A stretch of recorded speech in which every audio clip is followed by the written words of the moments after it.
యేసయ్యా నీవే నాకని, వేరెవ్వరు నాకు లేరని. యేసయ్యా నీవే నాకని, వేరెవ్వరు నాకు లేరని. వేణోళ్ళ కొనియాడినా నా ఆశలు తీరవే, వేణోళ్ళ కొనియాడినా నా ఆశలు తీరవే. కృప వెంబడి కృపను పొందుచు, కృపలో జయ గీతమే పాడుచు. కృప వెంబడి కృపను పొందుచు, కృపలో జయ గీతమే పాడుచు. కృపలో జయ గీతమే పాడుచు. మనం గమనించాల్సింది ఏంటంటే, ఇక్కడ తల్లి లేని వాళ్ళు, తండ్రి లేని వాళ్ళు ఉండొచ్చు. అనారోగ్యంగా ఉంటే హాస్పిటల్కి వెళ్ళి వైద్యం చేయించుకునే గతి లేని వాళ్ళు ఉండవచ్చు. ఆర్థిక పరిస్థితుల్లో స్థితిగతులు ఎవరికి చెప్పుకోలేక కన్నీళ్ళ మధ్యలో కాపురాలు చేస్తున్న వాళ్ళు ఉండవచ్చు. భర్త ఉన్నా లేనట్లే, భార్య ఉన్నా లేనట్లే, వాళ్ళ ప్రవర్తనను బట్టి, ఆ విలువలేని ప్రవర్తనను బట్టి భర్త కలిగిన వాళ్ళు భర్త లేనట్లు, భార్య లేని వాళ్ళు భార్య లేనట్లు కన్నీళ్ళ మధ్యలో జీవితాలు గడుపుతూ ఉన్నా మీరు ఎటు తోచక ఎవరికి చెప్పుకోలేని పరిస్థితుల్లో లోపల కృంగిపోతున్న వాళ్ళు మీరు అని ఉండవచ్చు. ఏ పరిస్థితుల్లో మీరు ఈ రోజున ఇక్కడికి వచ్చి ఉన్నా సరే, ఈ దైవజనుడు అంటున్నాడు, దేవుణ్ణి లేవైనా లే, నీ హస్తాన్ని చాపు, నీ వాత్సల్యత నీ ప్రజల మీదకి చూపించు. దేవునికి స్తోత్రం. దైవజనుడిగా నేను ఈ రోజున దేవుణ్ణి కోరుకునేది ఏంటంటే, నీ వాత్సల్యతని ఇదిగో నీ సన్నిధికి వచ్చిన నీ ప్రజలకి చూపించు అని దేవుని వాక్యం అంటుంది. నేను ఆ వాత్సల్యత చూపించిన కొరికే నా చేతిని పైకెత్తి ఉన్నాను. దేవునికి స్తోత్రం. హల్లెలూయా. ఆయన చేతిని పైకెత్తున్నాడు. హల్లెలూయా. ఆయన రాజదండాలు చాపి ఉన్నాడు. హల్లెలూయా. నీతి నియమాలతో ఆయన రాజ్యాన్ని పరిపాలించబోతున్నాడు. నీ హృదయాన్ని శాంతి సమాధానాలతో పరిపాలించబోతున్నాడు. ఇక మీదట ఈ రోజు నుంచి, ఈ క్షణం నుంచి నీ యొక్క ఆనందాన్ని, ఈ సంతోషాన్ని అనుభవిస్తామన్న సంగతి వాస్తవం. దేవునికి స్తోత్రం. ఆయన మాట నుంచి మార్చుకునేవాడు కాదు. ఆయన మాట వాగ్దానం చేసి ఆయన వాగ్దానాన్ని తప్పే దేవుడు కాదు. ఆయన వాగ్దానాలన్నీ అవునని ఆమెని రాయబడి ఉన్నాయి. మనం ప్రార్థన చేస్తున్నాం. ఏమని ప్రార్థన చేస్తున్నాం? అయ్యా నాకు దిక్కుమాయ, నీవే నాకు ఆధారం. ఆమేన్. నీవే నాకు ఆధారం. చూడండి, ఆ వాక్యాన్ని మనం గమనించినట్లయితే, దిక్కులేని వాళ్ళట, తండ్రి లేని వాళ్ళట, నిజంగా ఆదరణ లేని వాళ్ళట ఏమంటారంటే, 14వ వాక్యం 4వ లైన్లో ఏమనుందంటే, నిరాధారులు తమ్మును నీకు అప్పగించుకున్నారు. ఇప్పుడు ఇక్కడ అయ్యా మాకు దిక్కు లేదయ్యా అంటారు. ఒకటి ఏదో ఒకటి అడిగి అయ్యా నీవే దిక్కు అని వాళ్ళని బ్రతిలాడుకుంటారు. అయితే నిజంగా దిక్కు లేని వాళ్ళంటే ఎవరంటే, దేవునికి తమ జీవితాన్ని సంపూర్తిగా ఆధారం చేసుకుంటారు. నిన్న తల్లి నా దగ్గరకు వచ్చింది, 70 ఏళ్ల వయసు. బాబు నాకు అనారోగ్యంగా ఉంది, మధ్య దేవుడి దయ వల్ల బాగుపడ్డారు. మీరు దాదాపు నా ఊపిరిచినట్టు అయింది, అందుకు లేచి వచ్చాను. ప్రార్థన చేయమని ప్రార్థన చేశాను. తర్వాత అడిగింది నన్ను, అయ్యా రేపటి రోజున ప్రభు వాళ్ళ ఆరాధన కదా, ఈ ప్రభు వాళ్ళ ఆరాధనలో నన్ను పాల్గొనమంటావా అని అడిగింది. పాల్గొనమని తప్పే ఉంది. ఈ వయసులో నువ్వు దేవుని విరోధంగా ఏం చేస్తావు? ఏమి చేయవు కదా, అందుకని పాల్గొందమ్మా. లేదులేయ్యా, నేను దేవుని ఆధారం చేసుకోకుండా ఈ మధ్య మా వాడి మాటలు విని నేను హాస్పిటల్కి పోయి వచ్చానయ్యా, అందుకే నా మనస్సాక్షి ఒప్పుకోవట్లేదు. ఒప్పుకోవట్లేదయ్యా. నేను ఏ సినిమాకి పోలేదు, కూతురాలేదు, పంపలు పోతలేదు, సంసారాన్ని పాటు చేయలేదు. నీవే నాకు ఆధారము అని దేవుని వైపు నేను మొగ్గు చూపకుండా ఆయన వైపు మాత్రమే నా మనసు పెట్టుకోకుండా మా వాడి మాటని హాస్పిటల్కి వెళ్ళానయ్యా. నా మనస్సాక్షి గుచ్చుతా ఉంది. స్వస్థపరిచే యెహోవానని ఆయన సెలవిచ్చాడు. ఆయన గాయాలలో స్వస్థత కాదు. ఇవన్నీ తెలిసిన తరువాత కూడా నా మనస్సాక్షిని చంపుకొని నేను ఈ ప్రవర్తించాను. వయసు ఇంచుమించు 70 ఏళ్ళు వస్తున్నా ఆయన మనస్సాక్షి బాధపడుతుందట. ఎందుకంటే దేవుని విడిచి డాక్టర్లను నమ్ముకున్నందుకు. ఇక్కడ రాయబడిన మాట ఏంటంటే, నిరాధారులు తమ్మును నీకు అప్పగించుకుందురు. నీవు రాజుని, నీవు నిరంతరము పరిపాలించేవాడివి. నీ రెక్కల నీడలో ఆరోగ్యము కలదు. అనారోగ్యంగా ఉన్నవాడు ఉన్నారు, దిక్కులేని వాళ్ళు ఉన్నారు, తల్లిదండ్రులు లేని వాళ్ళు ఉన్నారు, అప్పుల బాధలతో ఆదరణ లేని బాధపడే వాళ్ళు ఉన్నారు. జీవితంలో పిల్లల్ని ఎలా పెంచాలి, వీళ్ళకి ఎలా వివాహం చేయాలని తెలియని పరిస్థితుల్లో తప్పిస్తున్నారు. వారు ఏ స్థితిలో ఉన్నా నా దేవా, నా ప్రభువా, నీవు లేవాలి. ఆమేన్, ఆమేన్, ఆమేన్. 113వ కీర్తన 8వ వాక్యాన్ని మనం చదివితే అక్కడ ఒక మాట మనకు కనిపిస్తుంది. ఆధారము లేని పేదలు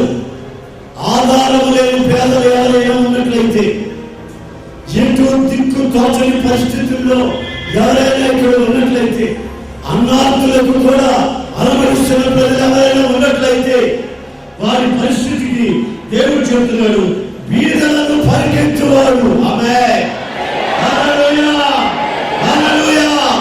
132వ కీర్తన 15వ వాక్యంలో బీదలను ఆహారముతో తృప్తిపరచువాడు. దేవునికి స్తోత్రం, హల్లెలూయా.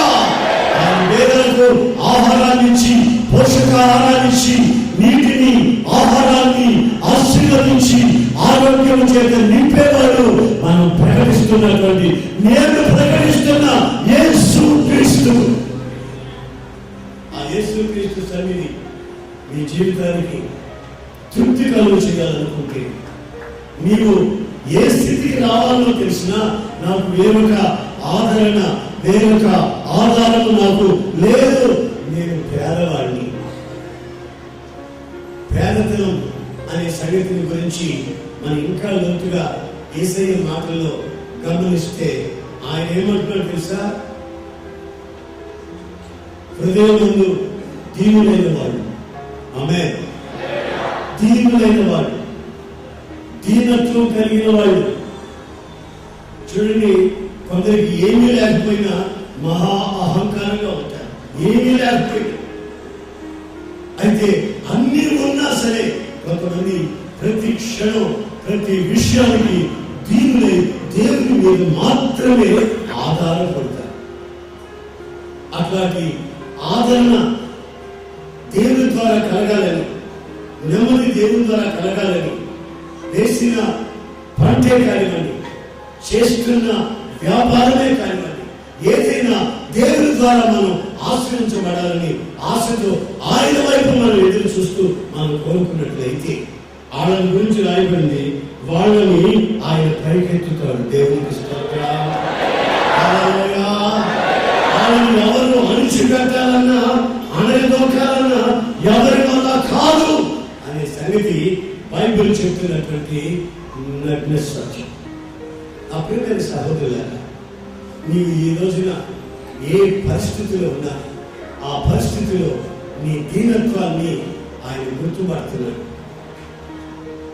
పూర్ ఇన్ హార్ట్ అంటే హృదయం దీనత్వం కలిగి, హృదయమందు సాత్వికం కలిగి, హృదయమందు వినయము నమ్రత కలిగినటువంటి ఆ వ్యక్తుల జీవితాన్ని ప్రభు అంతకంటికి ఆశీర్వదించుటకు ఆయన కోరుకుంటున్నాడు. అందుకే ఈ కీర్తనకారుడు ఆయన లేవమంటున్నాడు. ఆమేన్, హల్లెలూయా, హల్లెలూయా. అన్నాన్ని చేచాపుని ప్రజల మీద అంటున్నాడు. ప్రైజ్ ది లార్డ్, హల్లెలూయా. నీ వాత్సల్యత చూపించమని అడుగుతున్నాడు. హల్లెలూయా. ఆయన వాత్సల్యత చూపించుటకే ఆయన సన్నిధిలో కూడి వచ్చిన మీకు మీ మధ్యకి ఆయన దిగి వచ్చి ఇదిగో ఈ మాట చెప్తాడు. ఇంకొక మాట కూడా బైబిల్లో మనం కనిపెడతాం. ఆ కీర్తన అంతా మీరు కానీ ఇంటికి వెళ్ళి చదివినట్లయితే అన్య జనుల గురించి కూడా ఆయన విజ్ఞాపన చేస్తారు. అన్య జనులు అంటే దేవుణ్ణి, జీవము గల దేవుణ్ణి ఎరగని వాళ్ళు. ఇక మన భాషలో చెప్పుకోవాలంటే దేవుళ్ళని తయారు చేసుకుని వాటికి నమస్కరించేవాళ్ళు. దేవుణ్ణి తయారు చేసుకుని రాతితో కానీ, మట్టితో కానీ, సిమెంట్తో కానీ తయారు చేసుకుని, చెక్కతో కానీ తయారు చేసుకుని వాటికి దండం పెట్టేవాళ్ళు. జీవము గల దేవుణ్ణి ఆరాధించేవాళ్ళు ఆయన సొత్తు. ఆమేన్. ఆయన స్వాస్థ్యము. హల్లెలూయా. వీరు నా సొత్తు, వీరు నా స్వాస్థ్యము అంటున్నాడు. అయితే మరొక సంగతి ఏంటంటే ఆయన అన్యజనులు అని పిలుస్తున్నది ఎవరిని? అన్యజనులు పిలుస్తున్నది ఎవరినంటే దేవుని ఎరగక, దేవుని భయము లేకుండా విచ్చలవిడిగా ప్రవర్తించేవాడు. ఒకవేళ ఈ రోజున అలాంటి వాళ్ళు ఇక్కడికి వచ్చి ఉండవచ్చు. మీ బంధువులు బలవంతం చేసావు, స్నేహితులు బలవంతం చేసావు, తీసుకుని ఇక్కడికి ఈ రోజున వచ్చి ఉండొచ్చు. అయితే అన్యులకు ఆయన ఏం చేస్తున్నాడో తెలిసి ఈ రోజున అన్యులకు ఆయన ఏం చేస్తున్నాడో తెలుసా? ఆయన ప్రత్యక్షతని వివరముగా వాళ్ళకి చూపించి వాళ్ళని వాళ్ళ వైపు చేర్చుకుని, నేను వెలుగునై ఉన్నాను, మీరు వెలుగుతారు, ఇక ఈ చీకటిలో ప్రవేశించాలని ఆయన హెచ్చరిస్తూ ఉన్నాడు. దేవునికి స్తోత్రం. హల్లెలూయా. కొత్త నిబంధనలో యేసు క్రీస్తు పుట్టినప్పుడు ఆ చిన్న బాబుని దేవుని మందిరానికి తీసుకొచ్చాడు. అక్కడ వయోవృద్ధుడైనటువంటి సిమియోను ఉన్నాడు. ఆ సిమియోను ఆ చిన్న యేసు బాబుని తీసుకొని ఆ బాబుని చేతులు పట్టుకుని ఇలా ప్రార్థన చేసి, అయ్యా నీ వెలుగుని చూశాను, అన్యజనులకు వెలుగై ఉన్న నీ బాబుని, నీ బిడ్డని నేను చూశాను, ఇక నా జీవితం ధన్యమైపోయింది అన్నాడు. మన ప్రభు అయిన యేసుక్రీస్తు ఎవరో తెలుసా? లోకానికి ఆయన వెలుగు. అంతేకాదు అన్యజనుల్ని వెలుగులోనికి నడిపించగలిగి, మరణ ఛాయల్లో నుంచి విడిపించగలిగి, కన్నీళ్లలో నుంచి విడిపించగలిగి, వాళ్ళ శాపాన్ని తొలగించగలిగిన వెలుగై ఉన్నాడు. ఆయన పేరు నజరేయుడైన యేసు. ఆమేన్. పారాబా చలా హలలబారా కరాబా షలబా బాబారా కలాబా షలబా తియాలా. హల్లెలూయా. సుగుణాల సంపన్నుడా, స్తుతి గానాల వారసుడా, జీవితును నిత్యము నీ నీడలో ఆస్వాదితును నీ మాటల మకరందము, జీవితును నిత్యము నీ నీడలో ఆస్వాదితును నీ మాటల మకరందము. సుగుణాల సంపన్నుడా, స్తుతిగానాల వారసుడా, జీవితును నిత్యము నీ నీడలో ఆస్వాదితును నీ మాటల మకరందము, జీవితును నిత్యము నీ నీడలో ఆస్వాదితును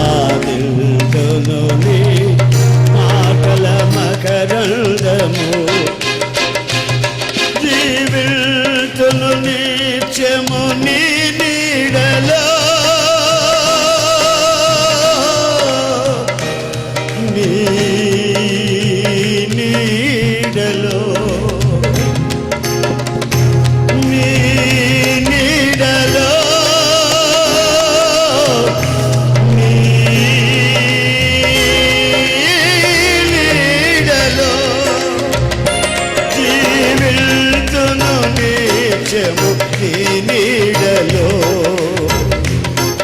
ఆస్వాదింతును నీ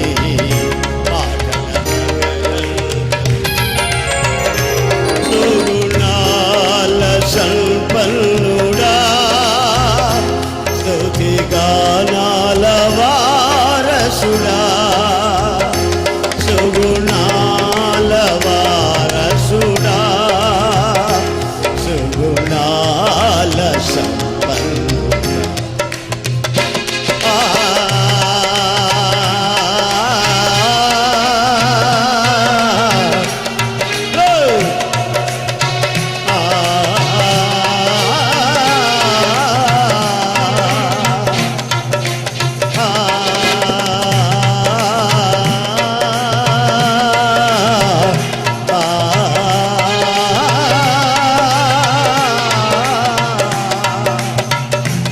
సుగుణాల సంపన్నుడా గానాల గ్లోరీ ఆమేన్ ఆమేన్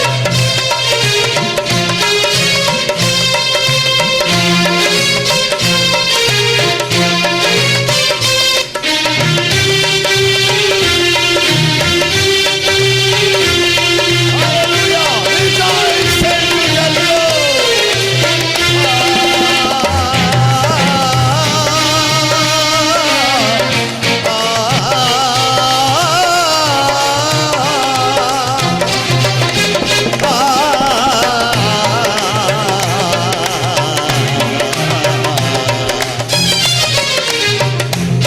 నీ నీడలో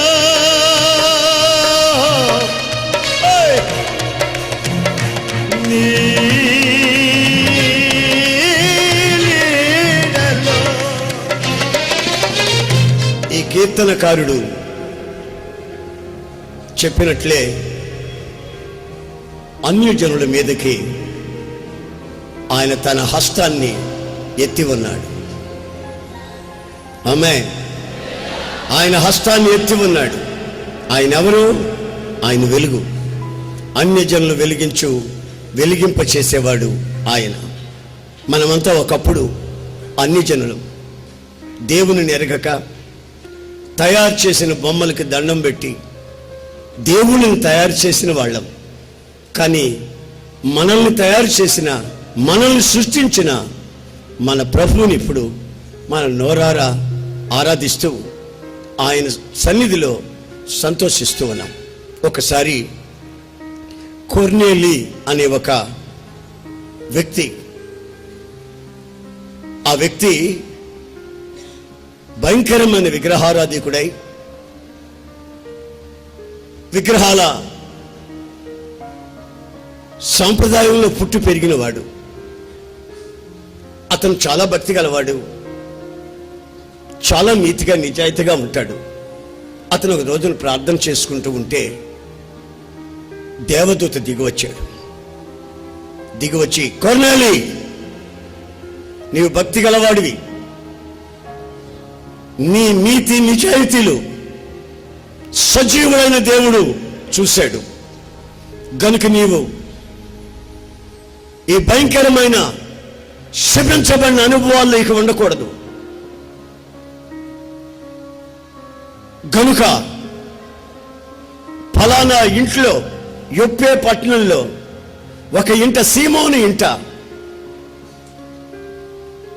దైవజనుడు ఉన్నాడు. ఆయన్ని పిలిపించి నీవు పూర్తి వివరాలు తెలుసుకోమన్నాడు. ఈ పేతురు ఆ ఇంటికి వెళ్ళగానే ఆయన వాళ్ళందరినీ పిలిపించుకొని అక్కడ కూర్చొని ఉన్నాడు. దైవజనుడా,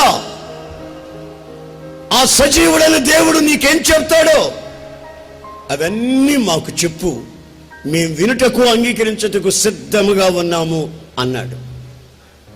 అప్పుడు ఆ చోట పేతురు లేచి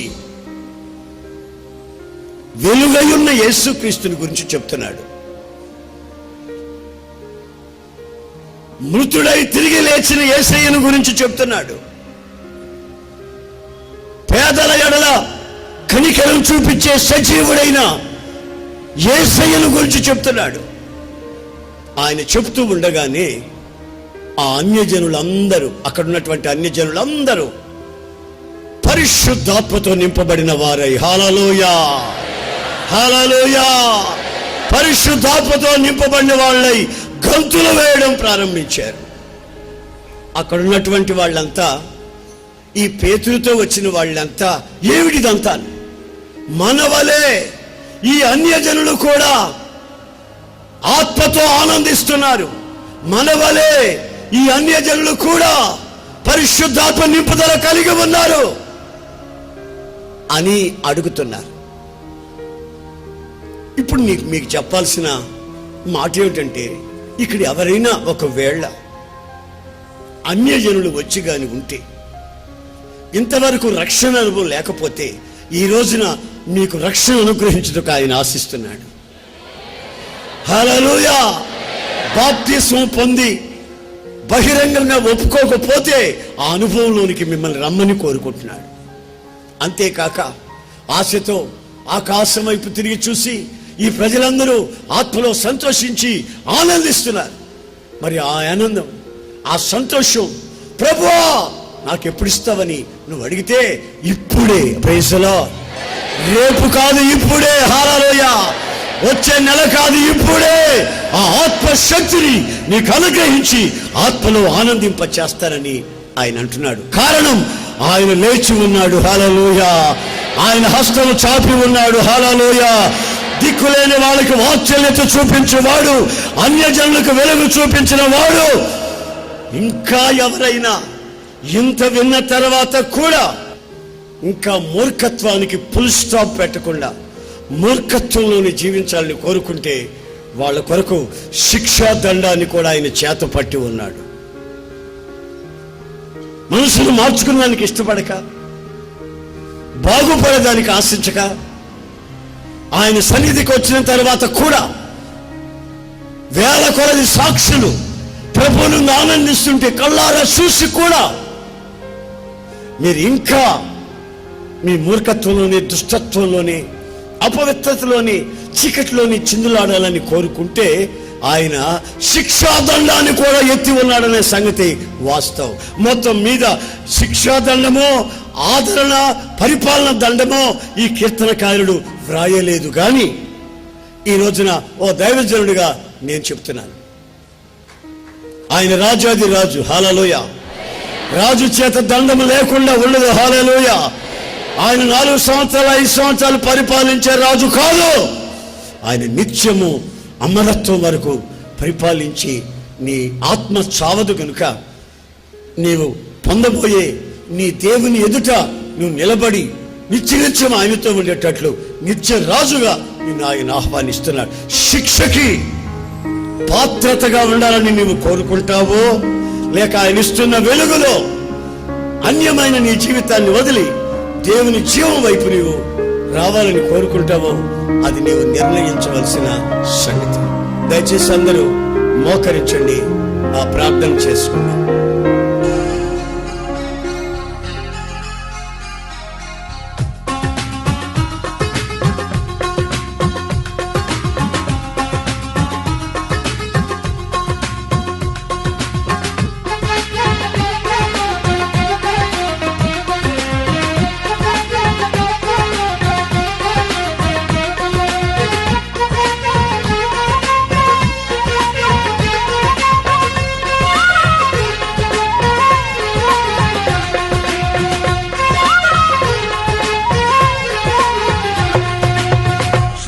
సృష్టికర్తవు నీవేనని, దైవిక స్వస్థత నీలోనని. సృష్టికర్తవు నీవేనని, దైవిక స్వస్థత నీలోనని. నా జనులు ఇక ఎన్నడూ సిగ్గుపడరంటివే, నా జనులు ఇక ఎన్నడూ సిగ్గుపడరంటివే. కృప వెంబడి కృపను పొందుచూ కృపలో జయ గీతమే పాడుచు కృప వెంబడి కృపను పొందుచు కృపలో జయ గీతమే పాడుచు కృపలో జయ గీతమే పాడుచు కృపలో జయ